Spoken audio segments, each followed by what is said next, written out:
Meditations, book number 8. For repressing vainglory, it serves to remember that it is no longer in your power to make your whole life, even from your youth onwards, a life worthy of a philosopher. It is known to many, and you yourself know also, how far you are from wisdom. Confusion is upon you, and it now can be no easy matter for you to gain the reputation of a philosopher. The conditions of your life are against it. Now therefore, as you see how the matter truly lies, put from you all thoughts of reputation among men, and let it suffice you to live so long as your nature wills, for that be but the scanty remnant of a life. Study therefore the will of your nature, and be solicitous about nothing else. You have made many efforts and wandered much, but you have nowhere found happiness, not in syllogisms, not in riches, not in fame or pleasure, not in anything. Where then is it? In acting that part which human nature requires. How can you act that part? By holding principles as the source of your desires and actions. What principles? The principles of good and evil. That nothing is good for a man which does not make him just, temperate, courageous, and free, and that nothing can be evil which tends not to make him the contrary of all these. Lesson number 2. Upon every action, ask yourself, what is the effect of this for me? Shall I never represent of it? I shall presently be dead, and all these things gone. What more should I desire if my present action is become to an intelligent and a social being, subject to the same law with God's? Lesson number 3. Alexander, Caesar, Pompey, what were they compared with? Diogenes, Heraclitus, Socrates. These knew the nature of things, their causes and their matter, and the minds within them were at once. As to the former, how many things they schemed for, and to how many were they enslaved. Lesson number 4. Men will go their ways, none the less, though you burst in protest. Lesson number 5. Before all things, be not perturbed. Everything comes to pass as directed by universal nature, and in a little time you will be departed and gone, like Hardanius and Augustus. Then scan closely the nature of what has befallen. Remember that it is your duty to be a good man. Do unflinchingly whatever man's nature requires, and speak as seems most just, yet in kindliness, modesty, and sincerity. Lesson number 6. It is nature's work to transfer what is now here into another place, to change things, to carry them hence, and set them elsewhere. All is changed, yet is there no need to fear innovation, for all obey the laws of custom, and in equal measure all things are appropriated. Lesson number 7. For every nature is sufficient that it goes on its way and prospers. A rational nature prospers while it assents to no false or uncertain opinion, while it directs its impulses to unselfish ends alone, while it aims its desires and aversions only at the things within its power, and while it welcomes with contentment all that universal nature ordains. The nature of each of us is part of universal nature, as a leaf is part of a tree. The leaf indeed is part of an insensible and unreasoning system which can be obstructed in its workings. But human nature is part of that universal system which cannot be impeded, and which is intelligent and just. Hence is meted out, suitably to all, our proper portions of time, of matter, of active principle, of powers, and of events. Yet look not to find that each several thing corresponds exactly with any other. Consider rather the whole nature and circumstance of the one, and compare them with the whole of the other. Lesson number 8. You lack leisure for reading, but leisure to repress all insolence you do not lack. You have leisure to keep yourself superior to pleasure and pain and vainglory, to restrain all anger against the ungrateful, nay, even to lavish loving care upon them. Lesson number 9. Let no man any more hear your railing on the life of a court, nay, reveal it not to your own hearing. Lesson number 10. Repentance is a self-reproving because we have neglected something useful. Whatever is good must be useful in some sort, and worthy of the care of a good and honorable man. Now such a man could never repent of neglecting some opportunity of pleasure. Pleasure then is neither useful nor good. Lesson number 11. Of each thing ask, what is this in itself and by its constitution? What is its substance or matters? What is the cause? What is its business in the universe? How long shall it endure? Lesson number 12. When you are reluctant to be roused from sleep, remember that it accords with your constitution and with human nature to perform social actions. Sleep is common to us with the brutes. Now whatever accords with the nature of each species must be most proper, most fitting, and most delightful to it. Lesson number 13. Constantly, and if possible on every occasion, apply to your imagination the methods of physics, ethics, and dialect. Lesson number 14. Whomsoever you meet, say straightway to yourself, what are this man's principles of good and evil? For if he holds this or that doctrine concerning pleasure and pain, and the causes thereof concerning glory and infamy, death and life, it will seem to me neither strange nor wondrous that this or that should be this conduct. I shall bear in mind that he has no choice but to act so. Lesson number 15. Remember that as 'tis folly to be surprised that a fig tree bears figs, so is it equal folly to be surprised that the universe produces those things of which it was ever fruitful. It is folly in a physician to be surprised that a man has fallen into a fever, or in a pilot that the wind has turned against him. Lesson number 16. Remember that to change your course and to follow any man who can set right is no compromise of your freedom. The act is your own, performed on your own impulse and judgment, and according to your own understanding. Lesson number 17. If the doing of this be in your own power, why do it thus? If it be in another's, whom do you accuse? The atoms or the gods? To accuse either is a piece of madness. Therefore accuse no one. Set right if you can cause of error. If you cannot correct the result at least, if even that be impossible, what purpose can your accusations serve? Nothing should be done without a purpose. Lesson number 18. That which dies falls not out of the universe. If then it stays here too it suffers a change, and it resolves into those elements of which the world and you too consist. These also are changed, and murmur not. Lesson number 19. The horse, the vine, all things. All things are formed for some purpose, whereas the wonder, even the sun saith, and I was formed for a certain work. And similarly, the other gods, for what end are you formed? For pleasure? Look if your soul can endure this thought. Nature has an aim in all things, and the end and secrece of them, no less than in their beginnings and continuance. It is even as a man casting a ball. Where then is the sound of a ball in its risings, when the harm is dropping, where even is the harm when it has fallen down? Where in the bubble good, while it holds together, where is the evil, when is it broken? So it is with the lamp which now burns and anon goes out. Lesson number 21. Turn out the inner side of this body and view it as it is. What shall it become when it grows old, or sickly or decayed?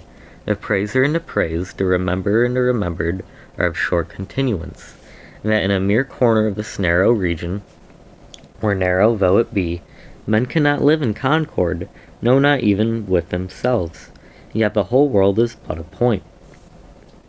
Lesson number 22. Attend well to what is before you, whether it be a principle, an act, or a word. This your suffering is well merited, for you would rather become good tomorrow than be good today. Lesson number 23. Am I doing aught? Let me do it in a spirit of service to mankind. Does aught befall me? I accept it and refer to it the gods, the universal source from which come all things in the chain of consequence. Lesson number 24. The accompaniments of bathing oil, sweat, filth, foul water, how nauseous are they? All. Even so is every part of life and everything that meets us. Lesson number 25. Lucia buried Varus, and soon followed him to the grave. Secundra saw the death of Maximus, and soon herself died.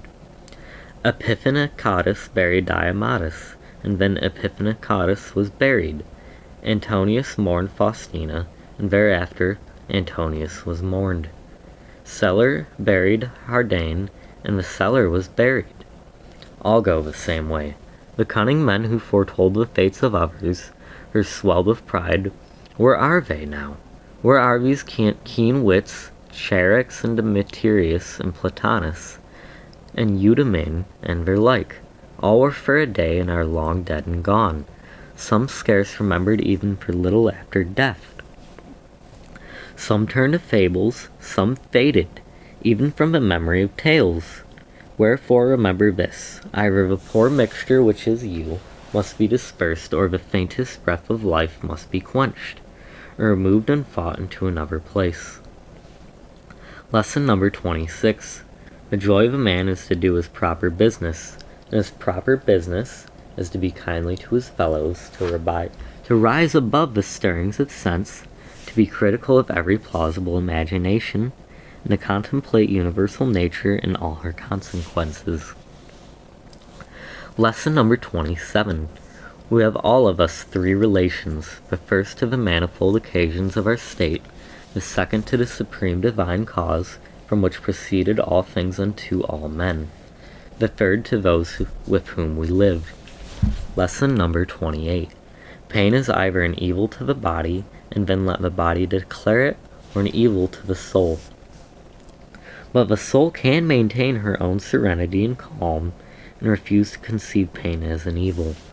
All judgment, intentions, desire, and aversion are within the soul, to which no evil can ascend. Lesson number 29. Blot out false imaginations, and say often to yourself, it is now in my power to preserve my soul free from all wickedness, all lust, all confusion or disturbance. And then, as I truly discern the nature of things, I can use them all in due proportion. Be ever mindful of this power which nature has given you. Lesson number 30. Speak whether in the Senate or elsewhere with dignity rather than elegance, and let your words ever be sound and virtuous. Lesson number 31. The court of Augustus, his wife, his daughter, his descendants, and his ancestors, his sister and Agrippia, his kinsmen, familiars and friends, Arius and Messenians, his physicians and his flamens, death has them all. Think next to the death of a whole house, such as Pompey's, and of what he meets sometimes inscribed on tombs. He was the last of his race. Last of all, consider the solicitude of the ancestors of such men to leave a succession of their own posterity. Yet at the end one must come the last, and with him dies all the house. Lesson number 32. Order your life in its single act, so that if each as far as may be attains its end, it will suffice. In this no one can hinder you, but you say, may not something external withstand me? Nothing can keep you from justice, temperance, and wisdom. Yet perhaps some other activity of mine may be obstructed. True, but by yielding to this impediment, and by turning with calmness to that which is in your power, you may happen or another course of action equally suited to the ordered life of which you are speaking. Lesson number 33. Receive the gifts of fortune without pride, and part with them without reluctance. Lesson number 34. You have seen a hand, a foot, or a head cut off from the rest of a body, and lying dead at a distance from it. Even such as these does he make himself so far as he can, who repines at what befalls, who severs himself from his fellow men, or who does any selfish deed. Are you cast forth from the natural unity? Nature made you to be part of the whole, but you have cut yourself off from it. Yet here there is the glorious provision that you may reunite yourself, if you will. In no other case has God granted the privilege of reunion to a separated or severed part. Yet behold the goodness and bounty with which God hath honored mankind. He first puts it in their power not to be severed from this unity, and then, even when they are thus severed, he suffers them to return once more, to take their places as parts of a whole, and to grow one with it again.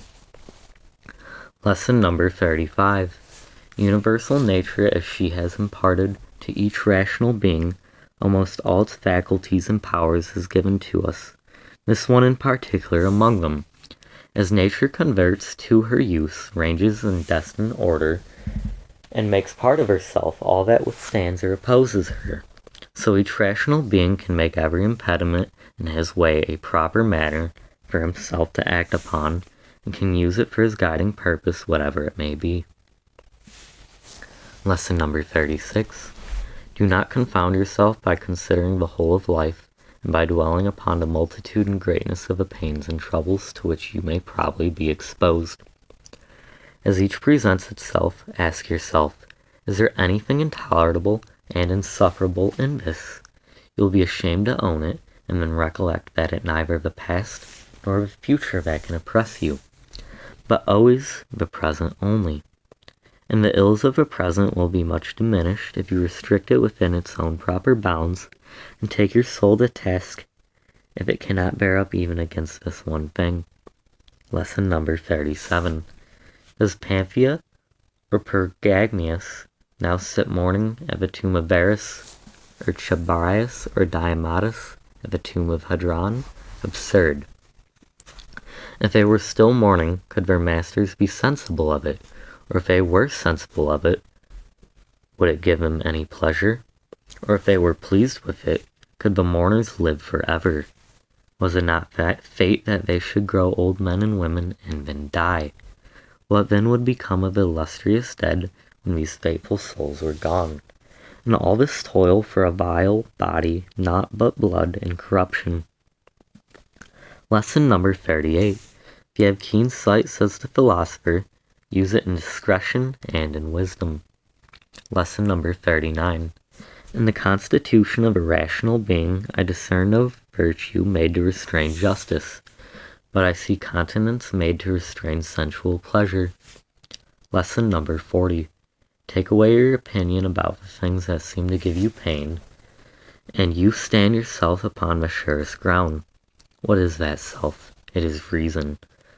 I am not reason, you say. So be it.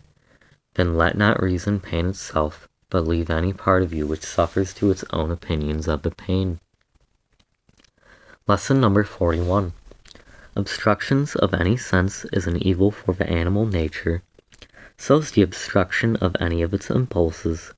There are other kinds of obstruction which are evil for the nature of plants. But a rational nature, in like manner, therefore obstruction of the understanding is evil. Apply all this to yourself. Do pain and pleasure affect you? Let the senses look to it. Does anything hinder your designs? If you have designed without the proper reservations, that in itself is an evil for you as a reasoning being. If you designed under the general reservation, you are neither hurt nor hindered. No man can hinder the proper work of a mind, nor fire, nor sword, nor tyrant, nor calumny can reach it, nor any other thing when it become even as a sphere, complete and perfect within itself. Lesson number 42. I have no right to vex myself who never yet willingly vexed anyone. Lesson number 43. Each man has his own pleasure. Mine lies in having my ruling part sound, without aversion to any man, or to any hap that may befall mankind. Yet let me look on all things with kindly eyes. Let me accept and use them all according to their worth. Lesson number 44. See that you secure the benefit of the present time. They who pursue a fame, which is to live after them, reflect not that posterity will be men, even as those who vex them now, and that they too will be mortal. And afterwards, what shall signify to you the clatter of their voices, or the opinions they shall entertain about you? Lesson number 45. Take me up and cast me where you will. I shall have my own divinity within me serene. that is satisfied while its every state and action is according to the law of its proper constitution. Is any event of such account that my soul should suffer for it to be worse, that my soul should become abject and prostrate as a mean, suppliant, or should be affrighted? Shall you find anything that is worth all this? Nothing can befall a man which is not human fortune. Nothing can happen to an ox, to a vine, or to a stone, which is not the natural destiny of their species. If when that alone can befall anything, which is usual and natural, what cause is there for indignation? Universal nature hath brought nothing upon you which you cannot bear. Lesson number 47. When you are grieved about anything external, it is not the thing itself which afflicts you, but your judgment about it. This judgment it is in your power to efface. If you are grieved about anything in your own disposition, who can prevent you from correcting your principles of life? If you are grieved because you do not set about some work which seems to you sound and virtuous, go about it effectually rather than grieve that it is undone. But some superior force withstands, then grieve not, for the fault of the omission lies not in you. But life is not worth living with this undone. Quit life in the same kindly spirit as though you had done it, and with good will, even to those who withstand you. Lesson number 48. Remember that the governing part becomes invincible when collected into itself. It is satisfied in refusing to do what it would not, even when its resistance is unreasonable. What then will it be when after due deliberation it has fixed its judgment according to reason? The soul thus free from passions is a strong fort, nor can a man find any stronger to which he can fly and become henceforth invincible. The man who has not discerned this is ignorant. He who has discerned and flies not thither is miserable. Lesson number 49. Pronounce no more to yourself than what appears directly declare. It is told you that so-and-so has spoken ill of you. This alone is told you, and not that you are hurt by it. I see my child is sick. This only I see. I do not see that he is in danger. Dwell thus upon first appearances, add nothing to them from within, and no harm befalls you, or rather add the recognition that all it is part of the world's lot. Lesson number 50. Is the gourd bitter? Put it from you. Are there thorns in the way? Walk aside. That is enough. Do not add, why were such things brought into the world? The naturalist would laugh at you, just as would a carpenter or shoemaker if you begin fault-finding, because you saw shavings and parings from their work strewn about the workshop. These craftsmen have places where they can throw away this rubbish, but universal nature has no such place outside her sphere. Yet the wonder of her art is that, having confined herself within certain bounds, she transforms into herself all things within her scope, which seem to be corrupting or waxing old and useless, and out of them she makes other new forms, so that she neither needs matter from without, nor a place where to cast out her refuse. She is satisfied with her own space, her own material, and her own art. Lesson number 51. Be not languid in action, nor confused in conversation, nor vague in your opinions. Let there be no sudden contractions or forth sallyings of your soul. In your life, be not over-hurried. Men slay you, cut you to pieces, pursue you with curses. What has this to do with your soul remaining purest, prudent, temperate, and just? What if someone standing by a clear sweet fountain could reproach it? It would not cease to send forth its refreshing waters. Should he throw into it mud or dung, it will speedily scatter them and wash them away, and be in now wise stained thereby. How then shall you get this perpetual living fount within you? If you reserve yourself unto liberty, every hour you live in a spirit of calmness, simplicity, and modesty. Lesson number 52. He who knows not that the universe knows not what is placed therein. He who knows not for what end it was created, knows not himself and knows not the world. He who is deficient in either of these parts of knowledge cannot even say for what end he himself was created. What sort of man then does he appear to you who pursues the applause or dreads the anger of those who know neither where nor what they are? Lesson number 53. You wish to be praised by a man who curses himself thrice within an hour. Can you desire to please one who is not pleased with himself? Can he be pleased with himself who repents of almost everything he does? Lesson number 54. No longer be content to breath in harmony with the air which surrounds you, but set about feeling in sympathy with the intelligence which embraces all things. For the power of that intelligence is no less diffused and no less pervasive for all who can draw in it than in the virtue of the air for him who can breathe it. Lesson number 55. There is no universal wickedness to hurt the world, and the particular wickedness of any individual hurts not another. It hurts himself alone, and even he has this gracious privilege that as soon as he desires it, he may be free from it altogether. Lesson number 56.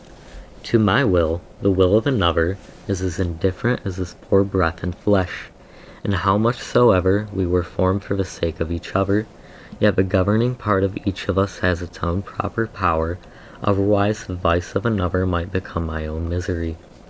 God thought fit that this should not be, lest it should be in another's power to make me unhappy. Lesson number 57. The sun seems to us diffused everywhere, pervasive of all things, yet never exhausted.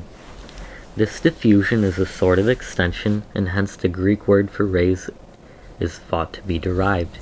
You may observe the nature of a ray if you see it entering through some small hole into a darkened chamber. Its direction is straight, it is reflected around when it falls upon any solid body which shuts it off from the air beyond. There it stands and does not slip or fall.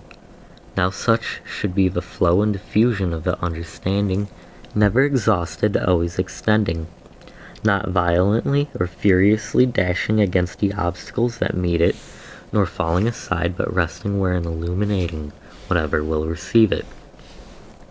That which will not transmit the light does not deprive itself of radiance. Lesson number 58. He who dreads death dreads either the extinction of all sense or the experience of a new one.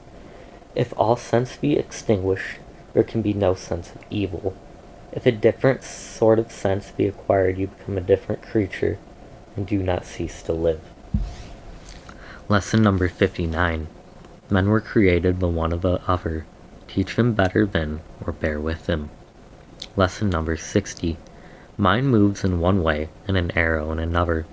The mind, when cautiously proceeding, or when casting round in deliberation about what to pursue, is nevertheless carried outward straight towards its proper mark.